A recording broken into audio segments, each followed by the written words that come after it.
Hey guys, welcome in. Welcome in, everybody. Appreciate you being here. We actually, I don't know why the thing's still playing. Hey guys, Oh, welcome in. I know why it is Welcome because in, I everybody. forgot. There's always something. I forgot to turn my volume off over there. So now we're all good to go, I think. Appreciate you guys being here. We've got a special guest today. It's Kelly. Introduce him in just a second. And you know what? It's 5 o'clock somewhere. You know where it's 5 o'clock? It's 5 o'clock right here, right now. And so we're having refreshing beverage. And, I got to move over here to the comments. We got 7 comments already. Say hello to everybody real quick, and then I'll introduce my guest here. We got Barry Berry's in here. Mandy Lee Raines is in here. Valerie's in. Welcome in. Lily Parker, Deb. Appreciate you being here. Chris from Ari's World. Chris is in Iowa. They've been getting a little weather up there, but he was did his live the other night. Christy's in here. Thank you for coming in. Audra, thank you for being here. Audra's in Colorado, and Donnie with Barton's RVing. Donnie lives down south a little ways. Is in here. Appreciate y'all being here. I've got a special guest, Kelly King, a friend of mine that I met at the golf course. He plays in a couple groups behind us, and we got to talking, and I was very interested in his career and asked him to be on, and he decided that he would be. He was very cordial and said he would do that for me, and we're going to talk about your career. Welcome in, Kelly. Thank you. Appreciate you being here, man. Yeah, of course. We're very informal, so if you guys got some questions to ask Kelly and they come up, we'll try to get to those. But I think we'll just jump into it. What do you think? Sure. So, what I wanted Kelly to do is kind of tell us what he was doing before you got into the Coast Guard and how you led up to that, and kind of just the story of how that all went. Well, it's pretty crazy. I grew up in Tulsa, Oklahoma, so There's that. there's that. And then getting into the Coast Guard from there is, I was in college in Austin, and went to a Christmas party with one of my best friends, and his uncle was a helicopter pilot in the Navy.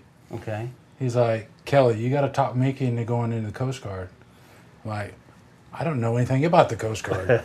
Well, he just told us, he was a Navy pilot, and he's like, Coast Guard, those guys are the best because they're hoisting at night over water with no reference points, Right. and again, back in that day, it was kind of Miami Vice era, the drug and all the things, and Yeah. I was like, that's kind of cool. I was an accounting major in school. I was good with numbers, but I was not an indoor person. Right. I was not a 9 to 5 guy. Right. And so I looked into the Coast Guard, and I ended up going in and not Mickey. Oh, really? Mickey stayed in school, So and Mickey- I left. I know a couple other situations where that happened too. But, it was the best choice for me that, Right. I ever made. Got a couple comments in here. Want to hit those real quick. Yeah. If I can go back to them and find them. Steve is in here. Steve is a Marine. I need to look at my other screen over here, you guys, I think.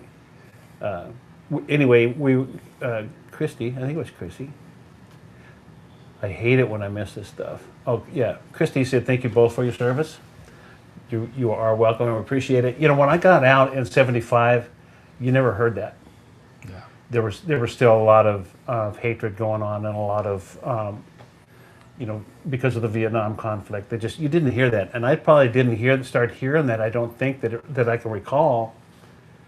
10, 12 years ago, you started hearing it maybe a little bit before that. But you just didn't hear it back in the day. It was like...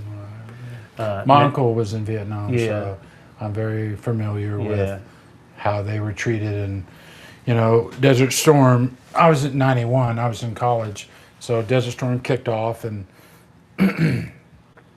yeah, you started seeing how, Yeah, and there was just a lot of stuff carried over. But so Oki's is in here. Tiffany, welcome in. Have fun with nature. Rowdy, thank you for being here. Appreciate you being here. trying to keep up with everybody, but we got a lot of good stories to tell and stuff, and I'll do the best that I can. But so you ended up going into the Coast Guard. Ended up signing up. My mom was a hairdresser, Uh-huh. and so we had a a good friend of ours that was a Marine Corps captain, and so he was kind of trying to help us navigate which service and this and that. And at the time when I got in the Coast Guard, it was kind of unheard of. You could get guaranteed school or a guaranteed location. Well, I obviously wanted the guarantee. I wanted to go to Miami. Mm-hmm. So I took the guaranteed location. Well, funny thing is, I got into boot camp, and that all changed. So flying, go to MEPS, checking in. You fly into Philadelphia, I think is where we flew into, and then you meet, and then you get on the bus. And this one guy, Tim Eason, and I hit it off from the beginning. Sitting there talking, and then sat beside each other on the bus, and we're just, talking stories like all these cool things we were going to do. Uh-huh. And then you get about 10 minutes outside of the boot camp, and the bus driver's like, "All right, all top stops now." Yeah. And he goes, "It's about to get real." And where'd you go to boot camp at? Cape May, New Jersey. Okay. And so you pull in, it gets quiet, the instructors get on the bus, and they're like, "You guys have 3 seconds to get off this bus." And it starts now, and just the screaming started. And it's just it's a total Chaos. And we have people in here that know exactly what that is. And what was MEPS? You said. MEPS is a military implement. I don't know, but you always go to MEP. That's the recruiter basically, I guess. Okay. And see, I was going to I signed up in Denver and was going to San Diego to boot camp. And the day we were supposed to leave out, we were all down in the Federal Center, and they needed 2 volunteers to go to Parris Island, South Carolina. And they pulled 2 envelopes out, and that's the only lottery I ever won, man. Didn't like it. But it may have saved me. I ended up going back to the West Coast for my infantry training and to Okinawa, whereas if I'd have gone to if I had gone to San Diego, I probably would have ended up at Camp Lejeune, drinking dirty water with Val. So, got through your training. Or your boot camp. So now you're getting to boot camp, and literally, you're doing all the checks and getting put in your places. I was 6'3", so they picked me and they did a background check, and I got selected for the honor guard. Nice. Well, the guy Tim Eason with me also got selected. So they pulled us in a room and they said, "Hey, we want to know if we did all the checks and you passed all the things. Would you be interested in going to the Presidential Honor Guard?" I had no clue what it was about. Like, I don't know. And Tim was like, "Let's do it, Kelly." Yeah. So again, this guy I met literally 2 days ago, and I'm like, "All right, you're in, I'm in." So we both accepted, and in boot camp we were in the honor guard so they have regular platoons, and then they have an honor guard platoon, which is the drill team. So we did the drill team stuff, marching, throwing the rifles, and all that kind of stuff. But it kind of builds you up to go to the Presidential Honor Guard. So we passed all the tests. Again, FBI was going back and doing background checks. My mom was getting calls from people like, "Is Kelly okay? Yeah. We've got some guys coming asking a lot of questions." Right. They literally went and talked to my elementary school teachers and stuff like that. They were going that, like, if I knew a person that I referenced, they had to give 3 people. Oh, okay. For a White House clearance. So then get into the honor guard, and that is a whole nother level of boot camp, because now you go from boot camp into Presidential Honor Guard, and it was it was way worse and more intense, Uh-huh. I should say. Yeah. Because again, uniforms, we would stay up liquid or liquid starch on our uniform. My uniform could stand up on its own with the liquid starch and all your brass, Right. lighter fluid, getting it all clean. And you know what's kind of funny about that is, even years after that, I wore starched Wranglers and starched, even my khakis. I had khakis that would I get it. literally I get stand it. up I on get their it. own. And I finally got away from that, but it was, yeah. Deb and Mike, welcome in. They do a lot of traveling. They're retired. They go to Mexico and they go do camp hosting and different stuff. They travel around quite a bit. You said you were interested in getting a trailer and stuff, so, or a mobile home, or an RV. RV. Let's go RV. So they in 2023 they took a Alaska ferry to Alaska for a job, and there were a lot of Coast Guard heading to Kodiak, which you chose. We'll get to that later. But they all got off at Haines, and drove to Anchorage through the Yukon, in kind of a caravan. Yeah. Yeah, so that's Well, cool. I had a chance to go to Kodiak, but it was between Kodiak or Hawaii. That's So a real hard choice. I right? pretty much took Hawaii. But one of my best friends, Tommy Bolin, was stationed there and retired there and loved it. Like, took me fishing, and it was, I mean, Yeah. I couldn't imagine being stationed there and all the wildlife. And, Right. You know, it was awesome. Yeah. Donnie with Barton's RV said the Coast Guard swimmer saved a bunch of people during the Kerrville floods when we had up there and stuff. So they're involved. I went to Kerrville Floods Yep. because one of the girls missing was from Belleville. Okay. And so some people asked if I would go help and help look for her. Right. Cool. And I know that kid, that was Yeah. his first case. Yeah. You know, and so yeah, I was right there at the camp. And Yeah. And a lot of people get a misperception that Coast Guard is just outside. But if you've ever been in the boating community, or if you've been out at the lakes and different places, they guard and protect our coastline and stuff, but they're also on the inner waterways and stuff. Well, I'll tell you this. This is one of the things that was told to me early on in my career when we were a part of Department of Transportation. So DOD was their thing, but DOT was separate. So Coast Guard could basically kind of go in and do the Navy's job a little bit, you know, kind of poke our nose, and we don't seem as a threat. You know, it's the Coast Guard coming in to report. Right. So it's a big ship, but we might be doing some of the same jobs as the Navy. We're just not advertising, or we're not a threat. So, yeah. So, anyway, in the honor guard, we would go do a Tomb of the Unknown Soldier. We would lay reefs there and do stuff there. Arlington National Cemetery.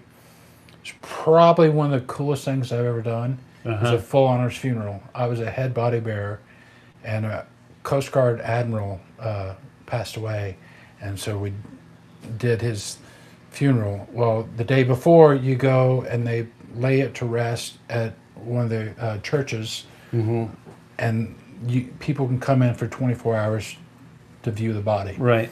And then we come in the next day and lay it to rest. But when you come out, again, honor guard, we're wearing taps on the bottom of our shoes, so when we walk, we sound like horses, I Right. guess you should say, a little bit. But then we put the casket on behind some Clydesdales. There's, I think, 4 to 6 Clydesdale horses, and they'll pull in the gurney that we put the casket on. And now we're marching behind this through Arlington National Cemetery, and then all the people are walking behind us. Right. So we get to the site, fold the flag, 21 gun salute, and then they echo taps. And that is the most amazing, like, Yeah. echoed through Arlington Uh-huh. was the hair standing up on my head now. Taps are hard for me. Yeah. You know, I've gone to That was awesome. I mean, just to experience that and the 21 gun salute, it was just surreal. yeah. So, So Brian says we got a watermelon thing. I know it's kind of off the deal, but I need just a little break from taps anyway. It makes me. It's a deal. We got a yellow watermelon thing. We cut up open in one of my live streams a yellow watermelon, and we have people around the country. They're going to grow those. And Brian and Tiffany are in. They're in northwestern Montana, so they got a while before they can go in the ground. But they're starting their seeds. Mine are going in tomorrow. I'll be making a YouTube video of that, and be doing that. Okay, so you did So honor guard, the honor guard, and then when you're in there, then you select a school that you want to go to. okay, Again, I wanted to do kind of the narcotic side of it, tackle it. they let you do narcotics in there. Huh? We couldn't do narcotics. Yeah, no, well, I'm not supposed to. So okay, No, so- but the narcotic, Right. the Coast Guard. So you've got some 18 to 22-year-old kids Right. doing drug boat raids. yeah, I mean, that's some crazy stuff. that is big stuff. Yep. That's what I thought I wanted to go to. Then I saw the rescue swimmer thing was pretty much brand new, and there was a Coast Guard book that came out, and it had the swimmer, and it had the case, and it had the story, and I was like, oh yeah, Yeah, that's me. That's what you. I want I want to do. to do that. So, So started running to the YMCA, going and swimming every day, and trying to, get ready. One of the other guys that just left the honor guard went to there, and he wasn't too forthcoming on information like what do I expect. right. He was like, you got to experience it yourself. Yeah. He wouldn't like hey, what are some of the good things I need to know or be aware of. But got my number punched and got pulled, and you go to North Carolina for rescue swimmer school, and so we started out with 6 people. Mm-hmm. We only graduated 2 of us, and so most of those people pretty much quit midway through. Yeah. But now there's only 2 of us with 6 instructors. There's no way you're getting away with anything. Right. Like, you've got too many eyes on you. You've just got. But that's a good thing. I mean, It wasn't at the time. It was not a not good at the time while you was looking at it. It wasn't, but it was a good thing for your training purposes and for what you're going to encounter down the line to have those extra eyes and extra. No, training it was and the cool. I guidance. always remember Yeah. one of my instructors, Lou Britt. He told me, he's like, you know what, you're going to look back on this and miss it. Yeah. I'm like, there's absolutely no Right. way. But now that I look back, you miss some of that. Yeah. Just the camaraderie, like literally. So the very first part of rescue swimmer school, year's PT. So you're doing push-ups, you're doing all your things, and then we go to the pool. Welcome in, Arlene. Thank you. So now you're doing pool work, and we finish up with what's called 30-30s. You do 30 seconds underwater, come up for 30 seconds, and go and do that for 30. If you break that, you start over. Yeah. So we had a guy who couldn't stay under, and the instructor was like, all right, lock arms. So we all had to lock arms. So when he wanted to come up, and he was on my shoulder, he was trying to come up. I'm like, buddy, you can stay. Just relax. And I just basically held him under. And you could tell him he was pulling and pulling and pulling. And then finally, when you had enough, you're going to break loose. Right. I wasn't going to hold him under. But I held him, just relax, just stay with, just trying to give him that vibe just to stay under with us. And anyway, he didn't, and got let go. And then after that, so now there's 2 of us left. We graduate rescue swimmer school from the Coast Guard, but now we go to Pensacola through the Navy rescue swimmer school. Oh, okay. And for that, the whole reason for that is the Navy does a parachute disentanglement. So the jet pilots, if they get ejected Right. and they hit the water, you know, they're going to be. We are trained on learning how to disentangle them, Right. get them out of that, get their oxygen mask off them, and help them out. Right. Got it. So I think that was like a 4-week school, and that was pretty. That was some pretty brutal stuff there too. Yeah. We started with 36 and we graduated 6. Wow. So, you know, but the Navy, I will tell you this though, the Navy says, hey, go to swimmer school, your paycheck will be better, but they don't necessarily tell them all that they're going to be going through. Right. You know? Yeah. So, the Coast Guard, they build you up to the net, you know, to that part of it. Uh-huh. And then the Coast Guard had a really good, we made it through Pensacola pretty well because we were built up for it. Right. These guys are either coming off a boat or a boot camp or something like that. So And there's a lot of, attitude has a lot to do with it. I know that, when I went into boot camp, I joined the Marine Corps because I wanted to be there. I had influence from my uncle. I wanted to be there and go. Something I wanted to do. There's a lot of guys that didn't the draft was still going back then, so there was a lot of guys that didn't want to be there, and some of them had no choice, either there or go stay in county jail for a while and stuff. So I wanted to be there, so it was a huge difference for me. There were 6 of us made PFC out of boot camp in our platoon, and I was one of those guys. But that's because I wanted to be there. So, and it sucked for me as bad as it did everybody else, the stuff that they did and what we had to do, but I wanted to be there. So my attitude was different, and there's a lot of times I would just smile about that stuff. My uncle had told me there's going to be times, just go with it, dude. And I did, and it was great. well, it's such a crazy thing too because your career can go in so many different directions so quickly. Yep. And the way mine went, I couldn't ask for it to have gone any better, to tell you the truth. Honor Guard, awesome, loved every bit of it. Got to do some really cool things.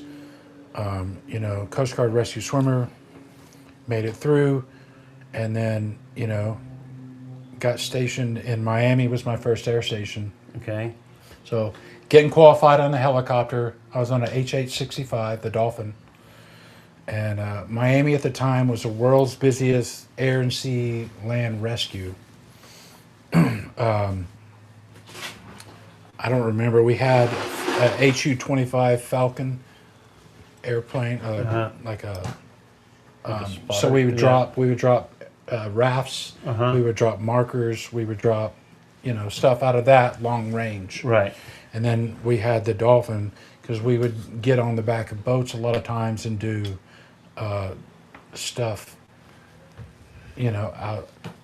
Right. So when you got stationed, what was one of your first rescue mission type things that you participated in that you would actually? My very first one was awesome.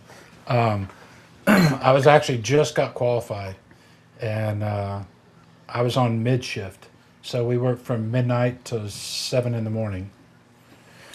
And I think the call came in at like 2:30 in the morning. It was out in the Dry Tortugas, west coast of basically Key West. Mm-hmm.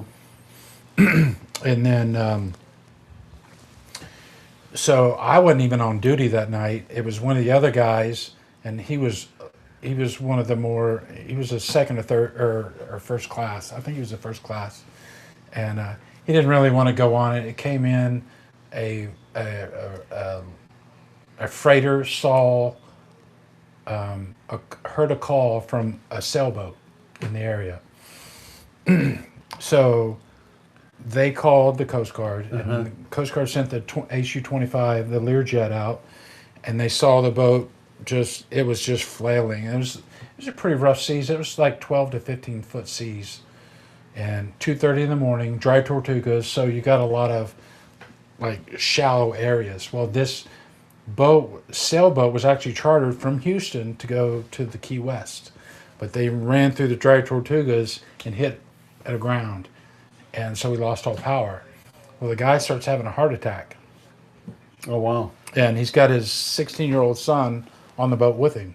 It's just them two. So this guy's like struggling. they start sending out Mayday calls to the freighter. The freighter called the Coast Guard, and then they sent the 25 out to go drop them a radio over the bow. So basically, the sailboat's here.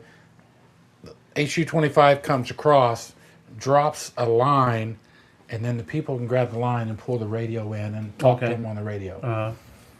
Well, the kid didn't. It was there, but he was like, I get it. You didn't know to pull it in. Uh-huh. His dad's having a heart attack right next to him. Right. So anyway, they call us. It was all right. Yes, we're verified. We got people. We see 2 people on board, and they're in some pretty rough seas. So we get out there, and one of the guys like, Kelly, you want to go? I'm like, yeah. So get launched out, go down the Keys. We refueled, get back up in the air, and man, we're on it. And again, it's like a dog on a leash. I was sitting there pulling ready to go. Right. Because you could see it, but then the sailboat's just up and down. Uh-huh. And so they unclip, you have a harness on to keep you in, but once right before you're getting ready to go out, he taps you. Well, it was nighttime, so we had to get lower down the water. So I get lowered down.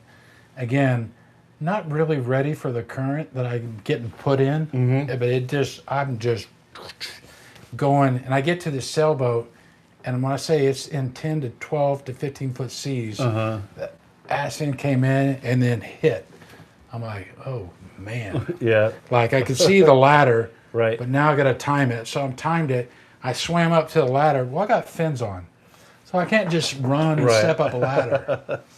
Well, the first rung on the ladder hit me in the chin as it came up and split me wide open.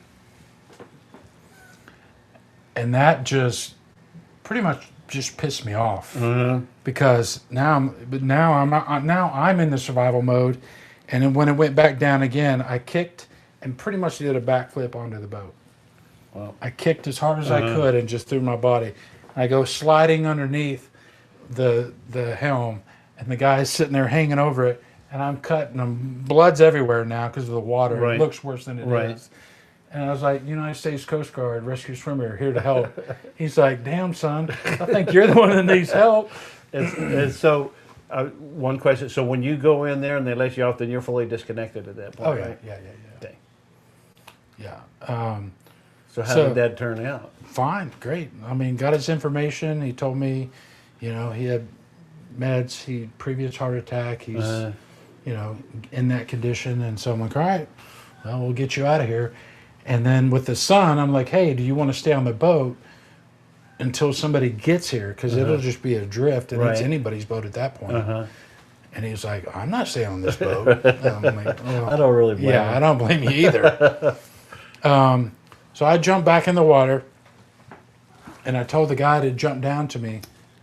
Well, he jumps as far as he could. He jumps on top of me. So I grab him, swim him over to the helicopter, put him in the basket, get him up, go get the son, put him in the basket, get him up, and then I'm coming up in the basket next. And it's kind of funny because, again, I'm brand new. Right. And the co-pilot was brand new with me. He was a good friend of mine, Todd Chase. And I just remember him looking back because the co-pilot sits left seat. So he's looking back as I'm coming in. And again, I'm bleeding still pretty good just because Right. he's like, yeah, that's what SAR needs to look like right there. That's So that good. was my first case. So it was a good Great. one. Everybody made it out, and we landed in Key West and dropped Nice. him off at the hospital. Cool. And I got some video of after, which we'll talk about after your career, but we have some video of when you guys went out to an oil field, actually a powered barge, and got a guy off of that. So we'll show that here in a few minutes. Yeah. But And then, again, Miami was, you just never knew. Like, I was there during the mass Cuban exodus. Mm-hmm. We were rescuing 12 to 1,600 people a day. I remember rafts. that one. Yeah. It was insane. Yep. My buddy, we did So the basket, Kissy Cat says, "Wow, the basket he's talking about sounds scary. It spins. It does. I've seen those spin pretty good Well, at times. They can. It depends on kind of what you're at. A lot of times when those spin, they're on a cliff. Okay. So that rotor wash hits off the cliff and hits the basket and makes it go spin. Okay. But normally out. Normally in good waters, we have trail lines though too. Okay. But if I'm in the water with you, I'm not going to have a trail line around Sure. my feet. Right. You know, I will hold it and I'll go up in the air with it, so it'll keep it straight. Okay. But yeah, it can be. I mean, I've put dogs with people with their animals Uh-huh. in those baskets, and it's loud. Yeah. It's 140 decibels under Right. under that rotor wash, so Yeah. it can get loud. So Yeah. I'm surprised animals. We've rescued several dogs. I mean, a ton of dogs, and they do fine. Yeah. Which I'm really surprised because that noise is really loud. Yeah. So So, Tiffany, we're using the Hollyland mics. She was asking. I think they're shopping for some mics for their channel. They come in a small case that carries the stuff in, and you can hook them. We're hooked directly to the computer with the receiver, and it also has plug-ins where you hook. Sorry about that little commercial here for Hollyland, but they're good people. People are asking what kind of mics are you using? Yeah, I'm telling them right now, babe. And so, thank you. See, that's the delay. So we're coming in, and it also comes with the different connectors to go directly into the end of your iPhone or so they have the USB-C and/or the FireWire. So pretty good set of mics, and they're not real expensive as far as mics go. I think they were $79 to probably $120. I don't know what they are right now, but right around in that area. So hopefully they sound good. That's what we're using. So you got that out of the way. How long were you there? Miami. In Miami. I did 3 years in Miami, Okay. and I took we called it a trade, a mutual. So there was a guy in Oregon who wanted to come to he's from Miami, so he wanted to come to Miami. Right. So he and I just traded at our own cost. Okay. Both units have to agree on it. Mm-hmm. And then you just pay anyway, I drove my way to Oregon because I wanted to see what some of the different SAR cases, because we do a lot of cliff rescue type stuff. yeah. Oregon did so they did a lot of logging. Uh-huh. So there was a lot of inland rescues Right. with these, what do I call that? Not flatlining, where they drag and just rip down the forest. Yeah, where they're pulling chains and stuff. Yeah. Those are big chains. Yeah. That's so cool. Yeah. There's a couple of cases I can't even talk about that Yes. just people getting Yeah. really messed up and that. But then Oregon was such a, huge difference from being in Miami, because now the water is freezing cold. You're in a wetsuit or a dry suit. Yeah. And then when you're flying at night, you've got to worry about the fog, because where you took off from, Right. you're probably not going to land back Sure. in because of the fog. Right. Todd wants to know, would Kelly recommend a young person who goes a young person who get out of high school and doesn't want to go to college to join the Coast Guard? Would you promote joining the Coast Guard? Yeah. I It was the best decision I ever made for me. Yeah, and I think It joining was- the Marine Corps for me was too. So. Yeah. It was a great career. I did 10 years. So 2 years honor guard and then 8 years rescue swimmer. But I don't think there's a better job in this world than Coast Guard aviation. Yeah. I mean, it was just stuff we did, and the stuff you just go and see and do is Right. And all branches of the service have their own their own pluses and minuses. But the thing is, like I talked about earlier, if you want to be there, and which now we have an all volunteer, and if you so most of those people want to be there, or at least think they do when they go in. But if you want to be there, Rescue swimmer, you know you want to be there. Yes. 'Cause they're going to push you to your limit. And that's the thing is, they push you to your limit in school. They're going to break you. Yeah. It's not if, it's when. right, Because that just all that is showing you is your breaking point, and that's a good thing. sure, So you don't want somebody that's going to be, yeah, I'm going to go, and then that's a little out of our, you want to be smart about it. right, Let's maybe look back. Maybe there's a different way we can do this rescue. Again, Oregon, there was a cliff rescue. A guy was going fishing. He had been drinking. It was early in the morning, and he tumbled down the cliff. He fell like 150 feet and landed on the sides of this desk. He had a compound fracture of his right leg, wow, right below his knee. Fire department was trying to rappel down to him. They couldn't get down to him. yeah, And then, so that's when they called us.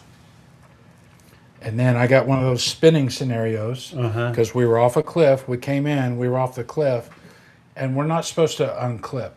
On cliff rescues at this time, one of our guys had unclipped, and then he had fallen. yeah, And he lived, but he almost died. right, So they came out and said, look, direct deployments, you just stay clipped in, grab them, and go. yeah, Well, this guy had a compound fracture below his knee.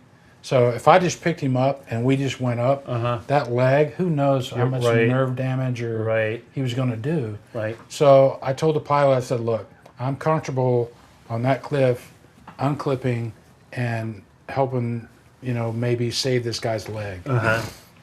And we all had to agree, and everybody in the helicopter agreed what we were getting ready to do. And so they were going to lower me down and put me right on top of the guy, and then I was just going to basically make him a mummy. I just had to wrap him up.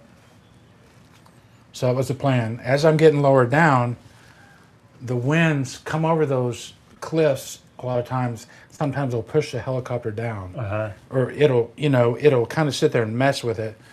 Well, then that's when the rotor blades turn and it sends all that rotor wash onto the cliff, but now it comes back on me and it sent me, and I got in one of those violent right, spins. Well, I gave their abort, like I went out, and he actually sent me down to the bottom to touch and stop. And then I'm like, all right, I want to go right there. right, So picked me up, and he put me right there on the cliff. As I unclipped, I went to stand up, and we called it, I don't even know what this harness was called. We called it the diaper, but I went to stand up, and it catches you before you fully stand up. And I kind of started rolling back, and a wind pushed me back onto this guy, and I just grabbed him. And I was just like, wow. yeah, Like, this guy's in shock, but I actually helped him because now he's trying to help me. Right. I'm like, right. whoa. The one thing I can't imagine is a dude drinking beer while he's going to go fishing. Wow. Especially off a cliff like that. I'm There's just playing. just Yeah. well, off a cliff though. Yeah. Anyway, so the fire department's there.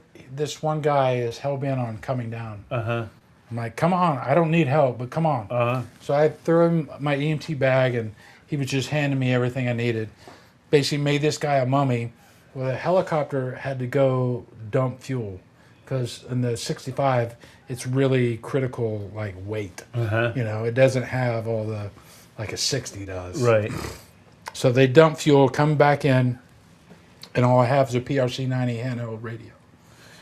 So I called them. I'm like, all right, we're ready for pickup. I had just put my helmet back on.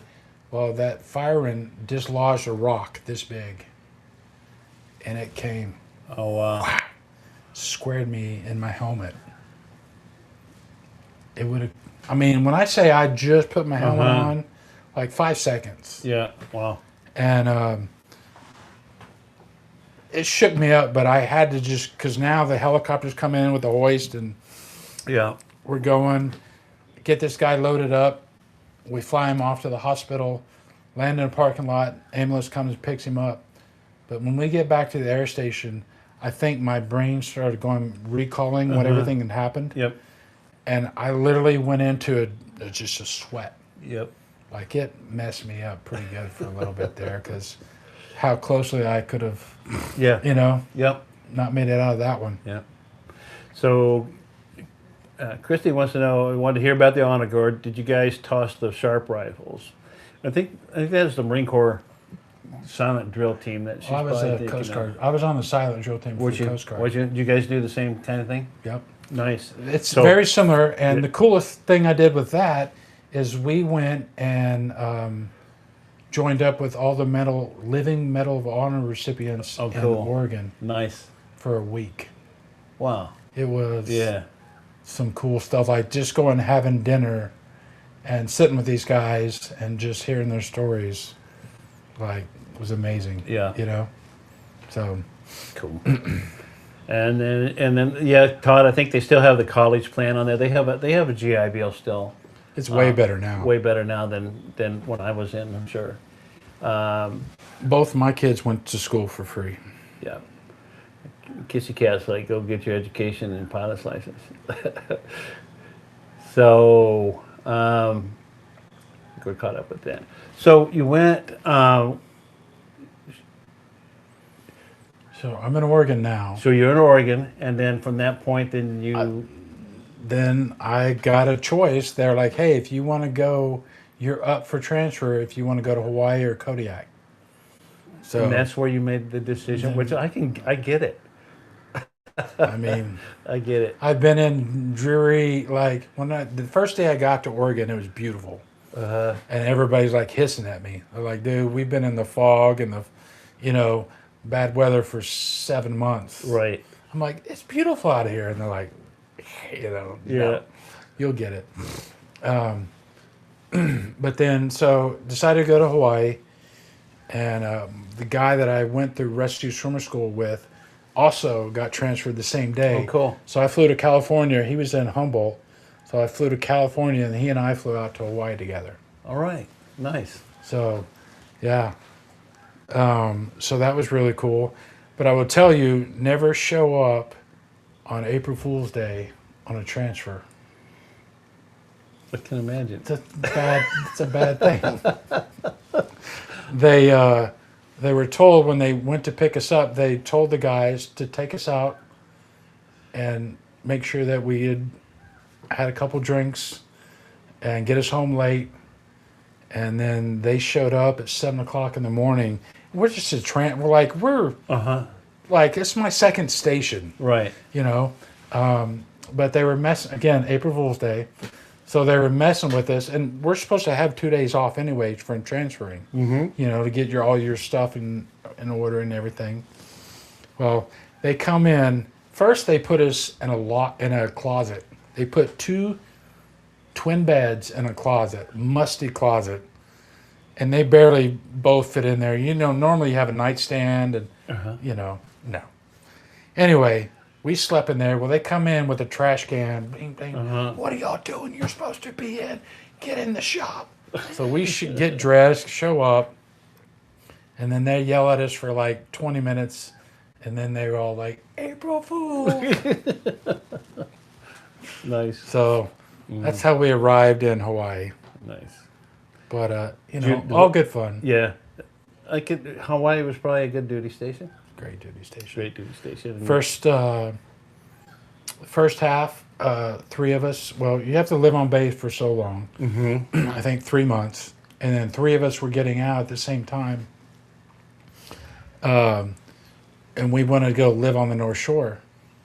Well, we found a house in Mokuleia, but there was a lot of people wanting this same house. It was the police chief. He had passed away. His wife wanted to go move downtown, so they were renting the house out. Anyway, the realtor's like, look, there's like 15 families looking at this house. She goes, I don't think there's any way 3 military young guys are going to get this. We're like, well, we'll see. Yeah. We were the last ones to meet with the wife. And sunset out of the beach, like right, the house was seawall and the ocean right there. Yeah. Beautiful. And we just sat there and had a beer with her, talked to her, and she goes, "You guys remind me of my wife's or of my husband's friends." Yeah. She goes, "That place is yours." Oh, nice. So we got this house, and the realtor, she's like, "I don't know what y'all did or said to her." Uh-huh. She goes, "But she loves y'all." Nice. So we got this beautiful house on the North Shore in Hawaii. So I lived there for about a year and a half. Just a great experience. Cool. And then the second part, I ended up buying a 32-foot sport fisherman, and lived in Pearl Harbor for a year. Nice. And That what a fun time. And you're a young man, you're single, you're just enjoying life. And to have that opportunity is cool. And that's one of the things that the service does for you a lot of times is gives you opportunities that a young guy from Oklahoma would never experience without. Well, and without that's when the surfing came in. So Yeah. I was with Yeah. all these California guys, Uh-huh. and they're trying to teach me how to surf. And then one day, off the south side there, the waves come in and they wrap, and they get really big. Yeah. Well, I was on a long 8-foot funboard longboard, and then we went out, and all of a sudden everybody starts whistling, say like paddle out. I'm looking, and some of the biggest waves I've ever seen in my life are coming at us. I couldn't make it out, so I just turned my board and tried to catch one, and horrible decision. Yeah, the fun 'Cause board it held- wasn't a fun well, board anymore. I mean, it just Yeah. took me and drowned Yeah. me. You're in a washing board. You don't even know which way's up. Right. But your board's still connected to you. I come up just for a breath of air, and that second wave hit. Yeah. And this time it pummeled me, ripped my shorts off me. So now I'm naked with a surfboard strapped to my foot, and the third wave comes and hits me and holds me down and pushes me then in on shore.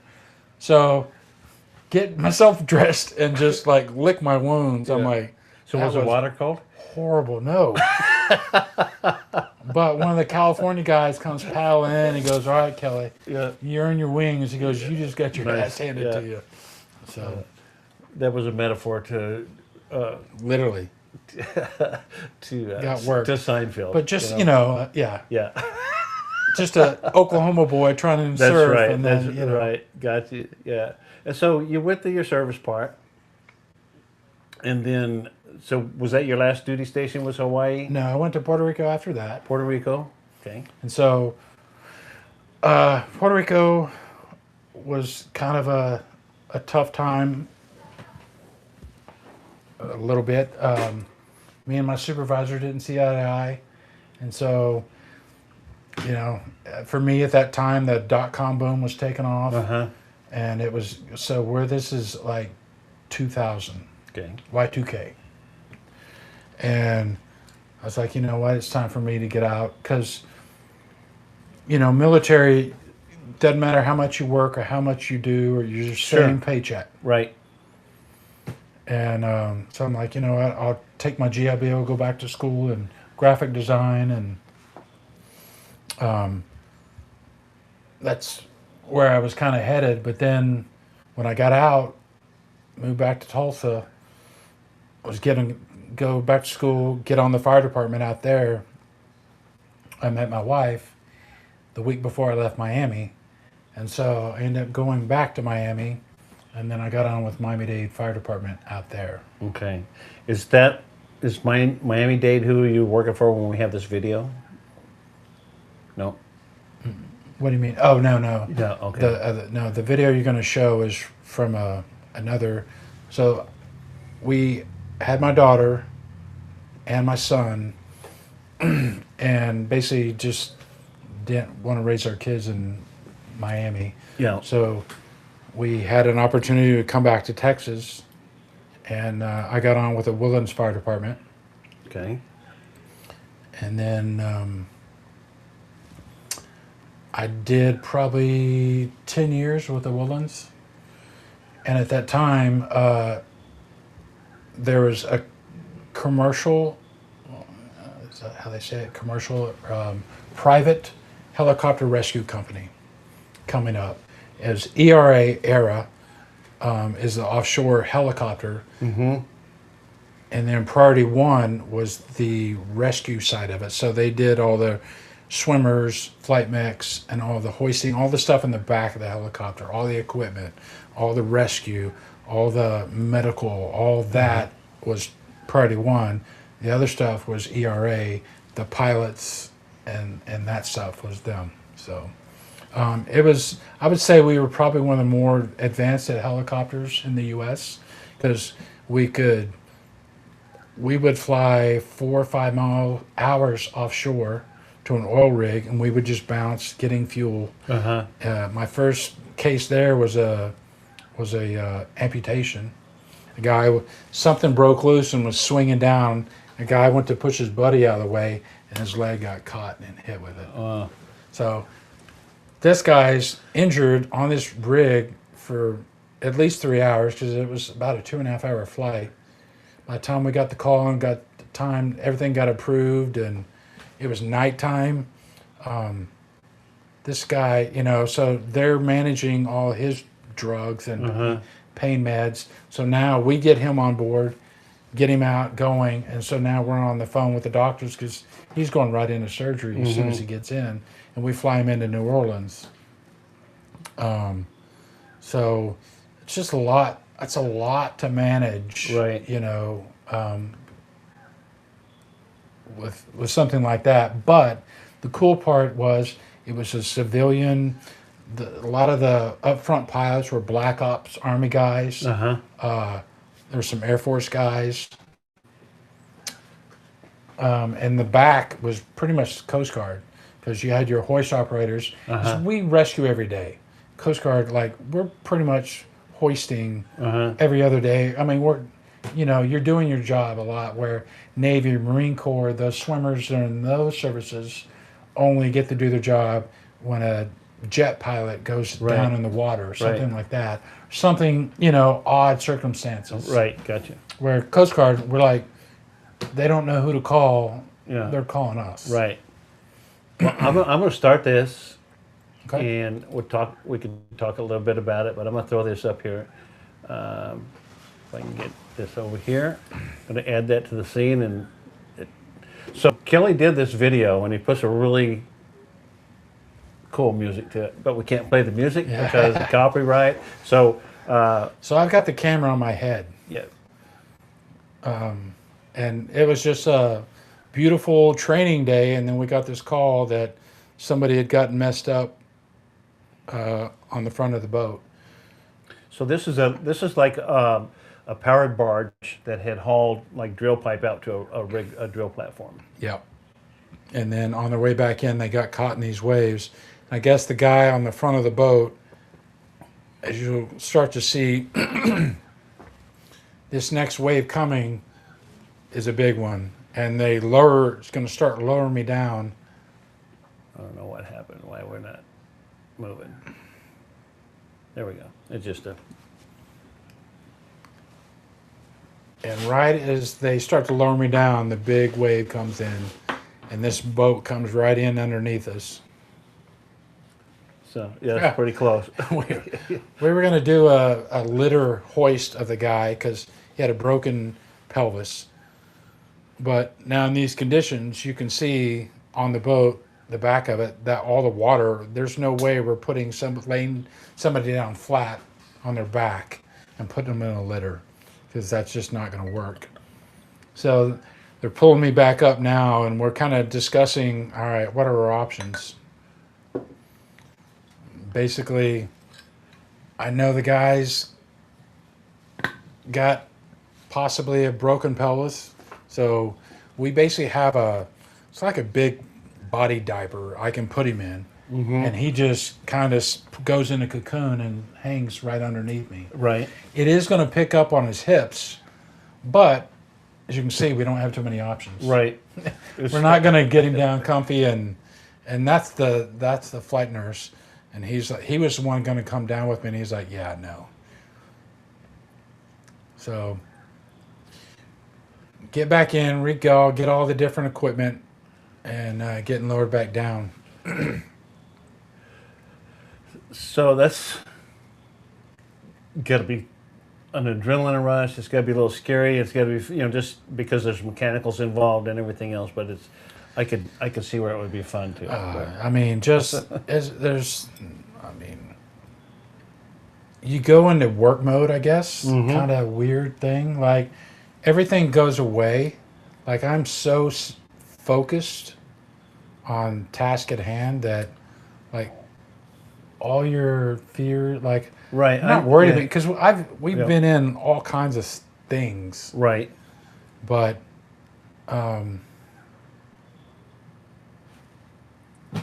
yeah, you just go to work mode. You just go do your job. So is that a GoPro on your helmet? Todd was wanting to know.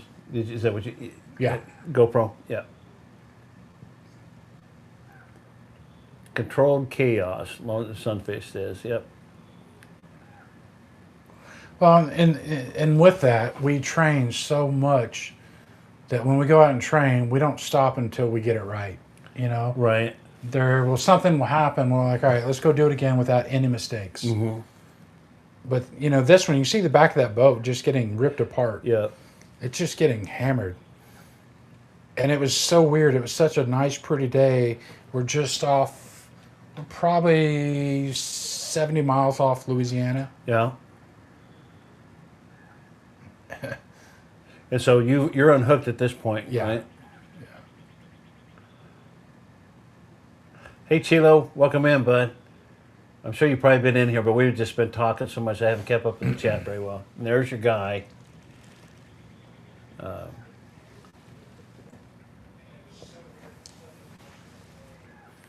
I mean, this guy is in so much pain, but it was so cold that day too. He was freezing. His boots are full of water, Yeah. but I didn't have any other way. I had to get him clear of the wheelhouse so our helicopter could come in at a decent hoisting range.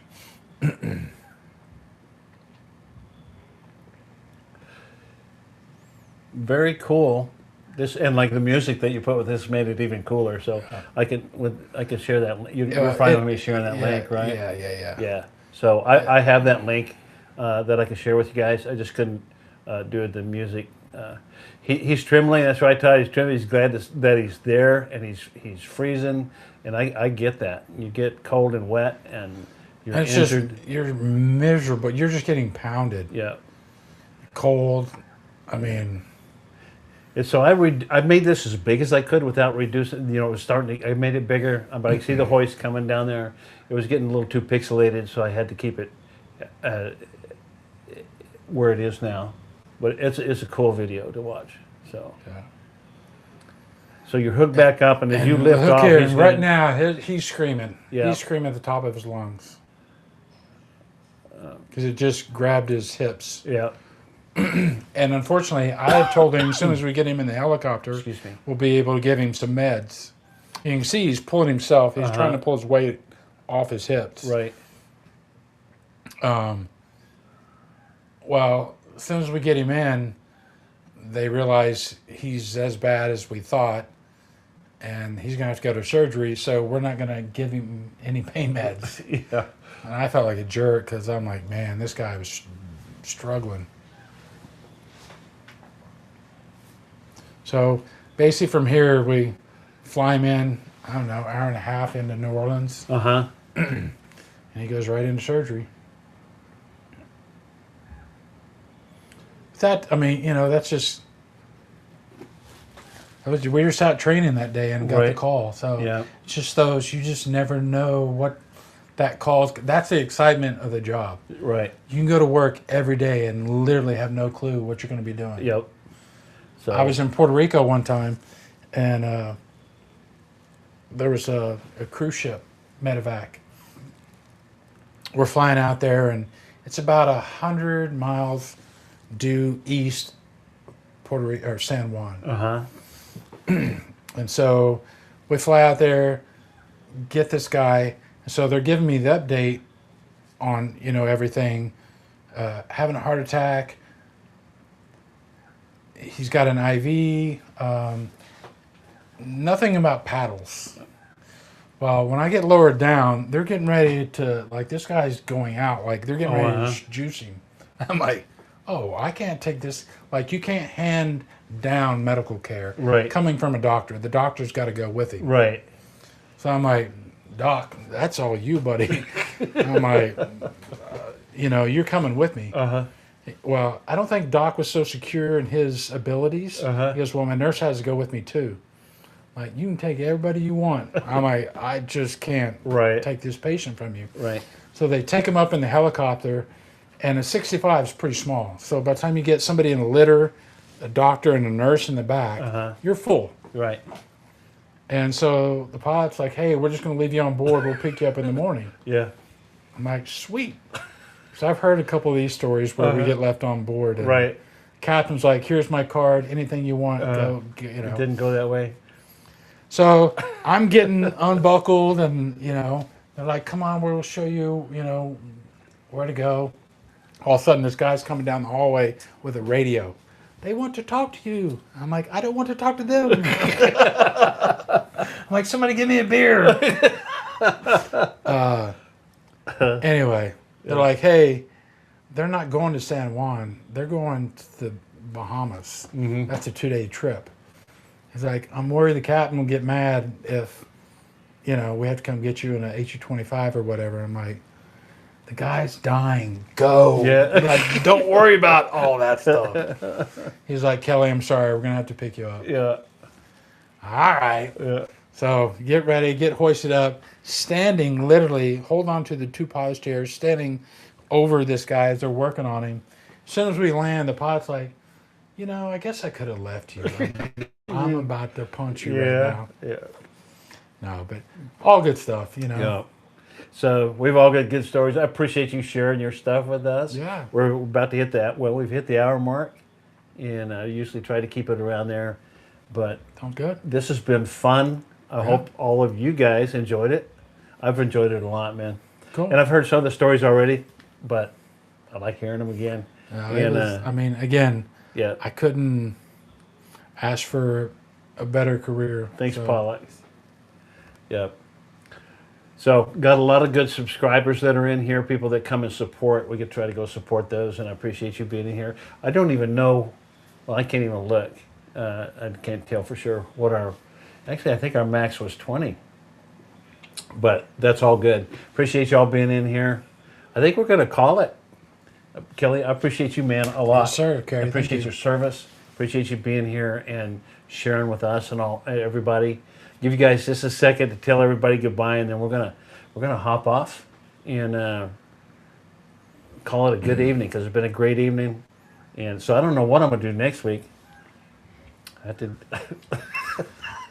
am gonna have one thing. I am gonna do. I'm gonna have Larry Keller back on. He's have you met Larry out at the club? He used to play for the New York Jets. Mm-hmm. And we had him on, and he talked about his football career. And so I'm going to have him back on, and we're going to talk about after football, what he did and coming out of that. Because for a lot of people coming out of the NFL, and a lot of people coming out of the service, what you're going to do next is kind of, you don't know for sure. Well, that was a hard thing for me, coming out of the Coast Guard and doing that job, and then what do you do after that? Yeah. I was wanted graphic design, and that didn't do it, and I went fire department. Right. So, and that makes sense. I get that. You miss the camaraderie. You miss the action of the job. Right. I mean, because I don't know still today, I couldn't go work a 9 to 5 just because it's not, I just don't know how you. Right. And I totally get that. I think everybody else does. There's too, certain, so. Yeah. So, anyway, I'm gonna wind it up here. We've been on an hour and 5 minutes. Todd and I a lot of times go longer, a little bit longer than that, but we're drinking and don't keep track of time real well and stuff. But I really appreciate you being here, my brother. Appreciate it. Thank you for your service. Thank you, all of you guys. We're fixing to hop off, and appreciate you being here. We'll see you.